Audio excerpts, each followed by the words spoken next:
are the two most expensive luxury bags in my collection. Were they worth it? I'm going to let you know what I think in today's video. So welcome back. If you are a returning subscriber, thank you so much for being here. If you are new, please like and subscribe. We would love to have you back to join our wonderful community here at Witting Chic. No one wants to unwittingly make a bad luxury purchasing decision, and so that's why on this channel I like to share all of my tips, tricks, and experience so that you can make smart, fun, and functional luxury purchases for your real life and not your fantasy life. So let's get into it.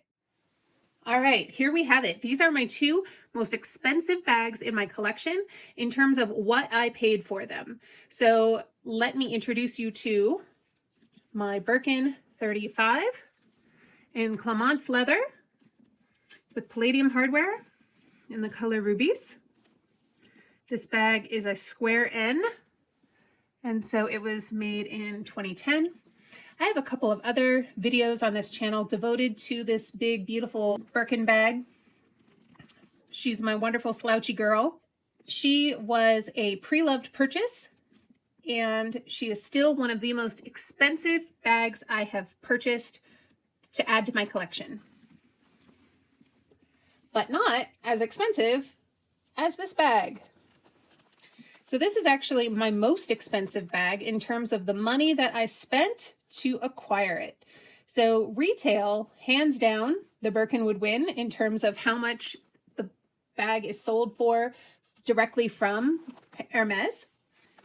But when it comes to how much I paid for the bag, this is actually the most expensive bag in my collection. I bought this bag from Fashion File, and at the time, it was a coveted combination. This was a time when Chanel 19s were still relatively hard to come by, and certainly in this combination. I really wanted a gray bag in my collection, and this is a goat skin leather, which is purported to be a little bit more durable than lambskin. So that's why this bag is rather unique and special as a Chanel 19 in the size small.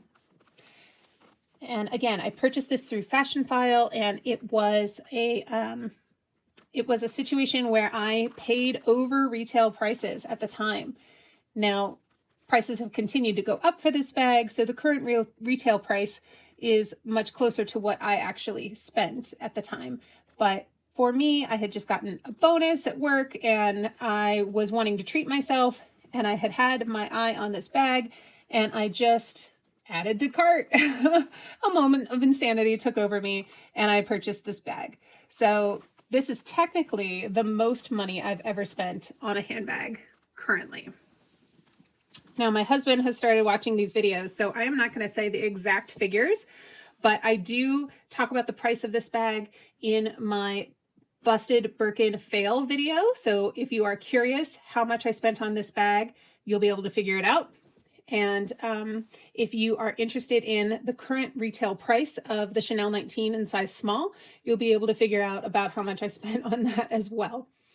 So with that out of the way, in terms of how much I spent, was it a lot of money? Oh, heck yes. I did not grow up in a family that spent a whole lot of money on handbags. And so we weren't poor, but we weren't well off either in the way that we had a lot of extra money for luxury items.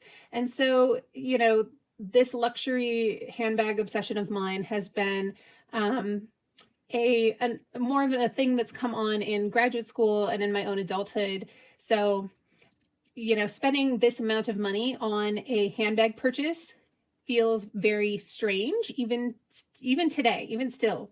It feels very strange to spend this amount of money, even though I've progressed in my career and now I certainly can afford to be able to spend this money. It still feels odd to me at times. So a more affordable luxury bag in my mind is something that's under the like $2,500, $3,000 mark. And so once you have purchases that cost at least double that, then that starts to make me pretty uncomfortable, even though logically it doesn't make sense why I'd be more comfortable buying two of those kinds of bags versus one of these. The money's the same, but it's all relative, right? The question of whether or not something is worth the money is completely subjective. So you'll see different videos on YouTube that are all about, I bought a Birkin 30 or I bought a Birkin 25 secondhand and I paid double the retail price. Was it worth it? And honestly, it's just their own opinion. Whether or not something is worth it is entirely up to you and whether or not you are satisfied with that purchase. So let me say that again. Whether or not something is worth it is entirely subjective.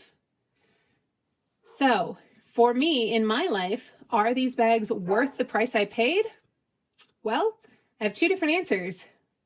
Right now, in my life, in terms of how much I use each of these bags, for me, the answer to this is yes, it was worth it. I'm getting a lot of pleasure out of this bag. I'm enjoying Hermes and my Hermes journey. And I am enjoying being able to use this bag in my daily life and for work. And so for me right now, yes, it was worth the purchase price. In my life right now, had you asked me a few years ago, I maybe would have given you a different answer. Is this bag worth the money that I spent on it for my lifestyle right now? No, it is not. I do not use this bag nearly enough to justify the price that I paid. The cost per wear simply has not been there. Even though this is a very functional Chanel bag, I've sort of figured out that I'm just not a Chanel girly. Like it's just not my preferred bag style. And so for me right now, this bag was not worth it.